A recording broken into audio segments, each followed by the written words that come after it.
28 million infections and close to a million deaths, COVID-19 is the most deadly disease we have encountered in over a century. After the origin of coronavirus disease in China in late 2019, in a matter of 3 to 4 months, it transformed from an epidemic in China into a pandemic. And today it has made its way to every corner of the globe, devastating the economies of many countries and the livelihood of hundreds of millions of people. And this is not the first time that humanity has faced this kind of a situation. If we travel back in time, we can find several instances of pandemics in our history. One of the most catastrophic ones was the bubonic plague of the 14th century. It has been estimated that approximately 75 million to 200 million people died during this pandemic, and some historians argue that as much as 1/3 to 1/2 of Europe's population succumbed to the disease. The next truly disastrous pandemic was the Spanish flu, or the flu pandemic of 1918. It has been estimated that nearly 500 million people were infected by the flu virus. That's almost half of India's current population. And as many as 50 million people died. What seems scary is the eerie similarity between the statistics of COVID-19 and the Spanish flu. The case fatality rate and R naught of the two are very similar. Case fatality rate is the number of deaths for every 100 confirmed positive cases, and R naught is a number that indicates how rapidly a virus spreads. This makes one wonder, are we heading down the same path as we did during the previous pandemics? The answer, in my opinion, is definitely no. I say this because of the confidence I have in the advances we have made in science, medicine, and technology, and because of the ongoing efforts within scientific community to tackle the issue. There is a concerted global effort in the scientific community to tackle COVID-19.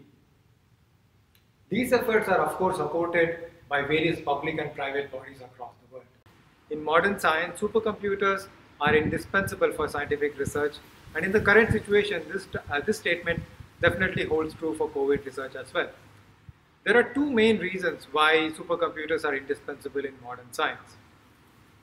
First, a supercomputer can solve problems which conventional computers cannot. And number two, it can speed up the time needed to solve a problem by tens of thousands of times. Let's look at something we take for granted in our daily lives, which is virtually impossible without supercomputers: weather forecasting. The weather in your city, your locality, is directly or indirectly influenced by the weather patterns in the neighboring cities, neighboring states, countries, and to some extent, climate of the entire planet. So even if we want to predict the climate of just your locality, the problem size is still enormous, which is impossible to solve on a personal computer. And a weather calculation, for example, which takes, let's say, half a day on a typical Met Department supercomputer, would take several years on a PC. What's the point of a weather forecast after the event has passed, right? Soon after the outbreak of COVID, an international consortium was formed to tackle COVID using science by supercomputers.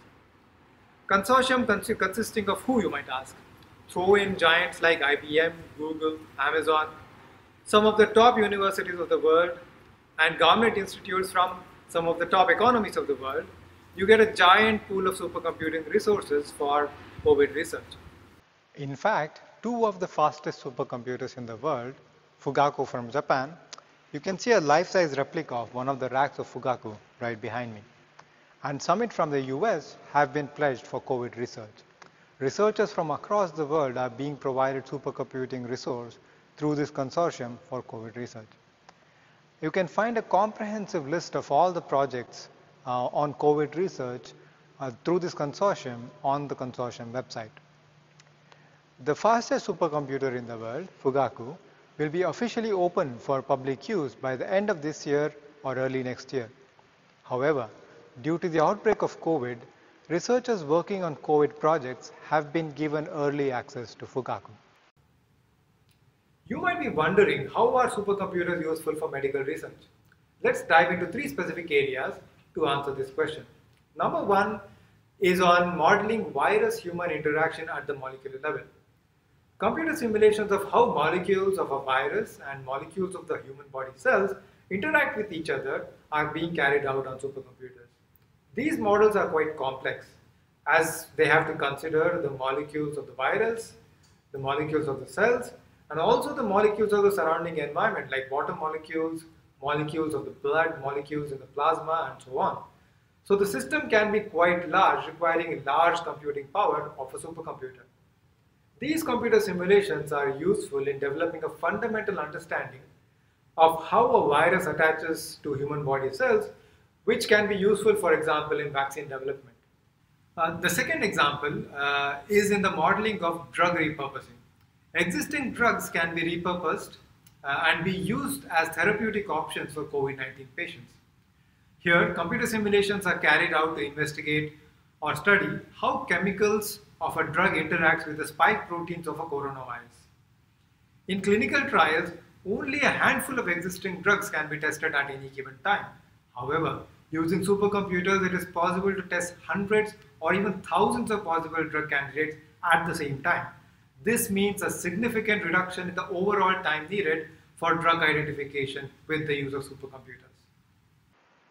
And number 3 is epidemiology. Epidemiology is a study of how diseases spread in populations. At RIKEN, I am a member of the fluid dynamic research team, and our team is using fluid dynamic simulations on Fugaku to understand how potentially virus-carrying droplets and aerosols are spread. You might have noticed that every time someone coughs or sneezes, tiny droplets of saliva are ejected from their mouth. It has been hypothesized that these droplets most likely carry the viruses that are present in our mouth and our throat. In fact, such droplets are not only ejected when sneezing or coughing, but also when we speak, laugh, or even breathe. This might seem gross to some of you, but it's just a fact of nature. Experimental studies have found that when a person coughs or sneezes, as many as 10,000 to 100,000 droplets are ejected. And thousands of such droplets may be ejected during speech. And most of these droplets are not visible to the naked eye. There is a potential risk of a person getting infected by inhaling such droplets through their mouth or nose, or by the droplets coming in contact with the eye. In this context, any form of social interaction can be risky. But given the economic impact of COVID-19 so far, it's not possible to completely restrict person-to-person interactions. We have to find ways of minimizing the spread of COVID as we continue our socio-economic activities. Our team is using simulations on Fugaku to help policymakers devise better strategies to minimize the spread of the virus. You might have heard that physical barriers like face guards, transparent partitions are effective in preventing the spread of or reducing the spread of COVID. Well, that's not the whole story. Yes, physical barriers are effective to a certain extent in blocking large droplets, but what our simulations and also studies by others have shown is that physical barriers are useless in blocking very small droplets or aerosols. Aerosols can also pose risk of transmission of the virus. Physical barriers are our first line of defense in reducing the transmission, but they are not sufficient. This takes me to the next and more important point, usage of masks. There was a lot of confusing information in the media at the beginning of the outbreak, and to some extent negligence in the general public regarding the usage of masks. Let's set the record straight. Masks are effective in mitigating the spread of the virus. This is because while barriers can only stop large droplets, experimental studies and our simulations have shown that masks can filter large as well as small droplets like aerosols. A good mask, worn properly, could filter a significant proportion of all the droplets, including aerosols. However, A small percentage of aerosols manage to evade even the best possible P100 mask. This brings me to the next related topic, ventilation. I'm sure most of your elders have told you keep the windows open and let the fresh air in. Well, that's the next line of defense against corona. Even when using masks, as I mentioned earlier, a small percentage of aerosols manage to escape and could remain suspended in indoor spaces, posing a risk of COVID transmission. So, a good ventilation system can go a long way in slowing the transmission. This issue is of particular concern in air-conditioned spaces where ventilation of fresh air may not be sufficient, or ventilation of fresh air included in the air conditioning system may not be sufficient. So we may be better off with open windows that provide good cross ventilation even in air-conditioned rooms and spaces.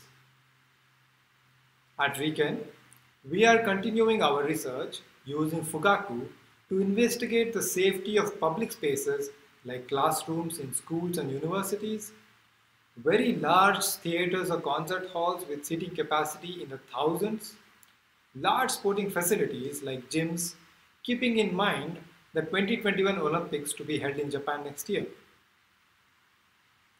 We have been periodically releasing the findings of our work in the press and reporting them to the government agencies in Japan. This, we believe, has been helpful for policymakers and businesses to come up with social protocols to mitigate the spread of the virus. We are just one of many research groups across the world contributing in different ways through research to tackle COVID-19. An enormous amount of research output has been generated on COVID. As many as 60,000 research articles have been published on COVID in just the last 6 months. Going ahead, artificial intelligence or AI and machine learning are going to be crucial in helping researchers and policymakers interpret the huge volume of research data that has been generated. Based on the medical data of millions of infected people, AI can be used for better diagnosis and prognosis. AI can also be used for predicting which of the patients would need critical care even before their health deteriorates, preventing the overburdening of the healthcare system. A supercomputer like Fugaku will be indispensable for AI tools in processing the enormous amount of medical data that has been generated in the past 6 months. The examples I have shared with you today of how supercomputers are indispensable for modern science are just a few of the countless possibilities of what these powerful machines can do. The advances in supercomputing might have started as a simple challenge to reach peak computing powers, but in the present day aids in solving enormous global issues such as the pandemic we are in today. With the incessant development in science and modern technology, supercomputers are surely to help us open new doors in the future to possibilities that were once unimaginable. Lastly, I want to end this talk by urging everyone to use masks at all times and avoid the 3 C's: crowded places, confined spaces, and close distance conversations. Thank you.